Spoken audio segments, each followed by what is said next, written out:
کہانی کا آغاز 11ویں صدی کے وسطی ایشیا سے ہوتا ہے۔ عباسی خلافت بغداد میں قائم تو تھی، لیکن خلیفہ صرف ایک روحانی پیشوا بن کر رہ گیا تھا۔ اصل طاقت شیعہ آل بویا یعنی بیوئڈ ڈائنسٹی کے امیروں کے ہاتھ میں تھی، جو خلیفہ کو اپنی کٹ پتلی بنائے ہوئے تھے۔ دوسری طرف مشرق میں غزنوی سلطنت بھی زوال پذیر تھی۔ مسلم دنیا بکھری ہوئی تھی اور اسے ایک نئی تازہ دم طاقت کی ضرورت تھی۔ یہی وہ وقت تھا جب اوغوز ترکوں کا ایک خانہ بدوش قبیلہ سلجوق تاریخ کے سٹیج پر نمودار ہوا۔ اس قبیلے کی قیادت دو بھائی کر رہے تھے، تغرل بیگ یعنی ٹگرل بیگ، ایک بے مثال فوجی رہنما اور ذہین سیاستدان، وہ قبیلے کی تلوار تھا۔ چغری بیگ یعنی چغری بیگ ایک بہترین منتظم اور حکمت عملی کا ماہر، وہ قبیلے کا دماغ تھا۔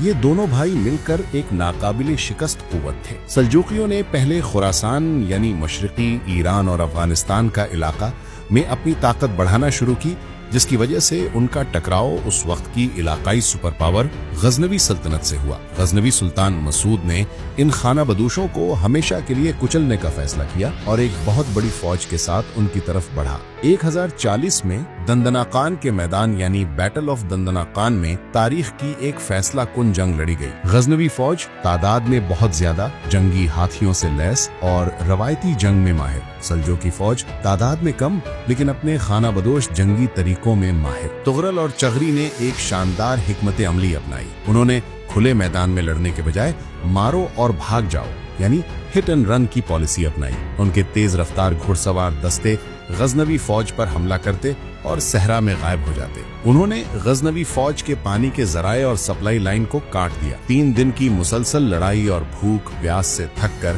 غزنوی فوج ہمت ہار گئی۔ نتیجہ ایک ایسی شاندار فتح کی صورت میں نکلا جس نے تاریخ کا دھارا بدل دیا۔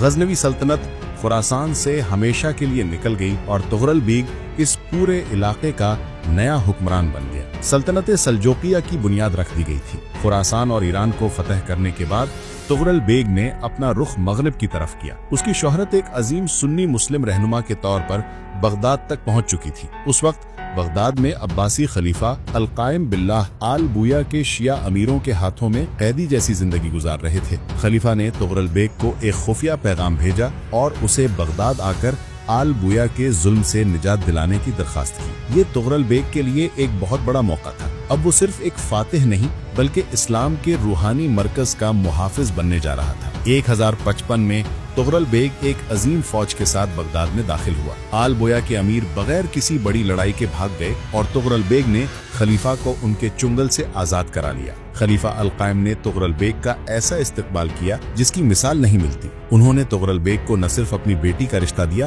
بلکہ اسے ایک نیا اور شاندار لقب بھی عطا کیا، سلطان۔ یہ تاریخ کا ایک بہت بڑا لمحہ تھا۔ سلطان کا مطلب ہے صاحب اختیار۔ اس لقب کے ذریعے خلیفہ نے باضابطہ طور پر یہ تسلیم کر لیا کہ اسلامی دنیا کی روحانی طاقت تو خلیفہ کے پاس رہے گی، لیکن اس کی سیاسی اور فوجی طاقت یعنی ٹیمپرل پاور اب سلجوقی سلطان کے ہاتھ میں ہوگی۔ تغرل بیگ کو مشرق اور مغرب کا بادشاہ قرار دیا گیا۔ اب وہ صرف ایک قبیلائی سردار نہیں بلکہ پوری سنی مسلم دنیا کا سب سے طاقتور حکمران بن گیا۔ اپنی زندگی کے آخری سالوں میں تغرل بیگ کو اپنے ہی سوتیلے بھائی ابراہیم ینال کی بغاوت کا سامنا کرنا پڑا، جسے اس نے سختی سے کچل دیا۔ 1063 میں 70 سال کی عمر میں اس عظیم بانی کا انتقال ہو گیا۔ چونکہ اس کی اپنی کوئی اولاد نہیں تھی، اس لیے اس کی وصیت کے مطابق اس کے بھائی چغری بیگ کے بیٹے اور اس کے بھتیجے الپ ارسلان نے تخت سنبھالا، جس نے آگے چل کر سلطنت کو مزید بلندیوں پر پہنچایا۔ تغرل بیگ کی کہانی ایک گمنام خانہ بدوش سے اسلامی دنیا کے محافظ بننے کی داستان ہے۔ اس نے ثابت کیا کہ ایک واضح ویژن، غیر متزلزل ہمت اور صحیح وقت پر صحیح فیصلے کرنے کی صلاحیت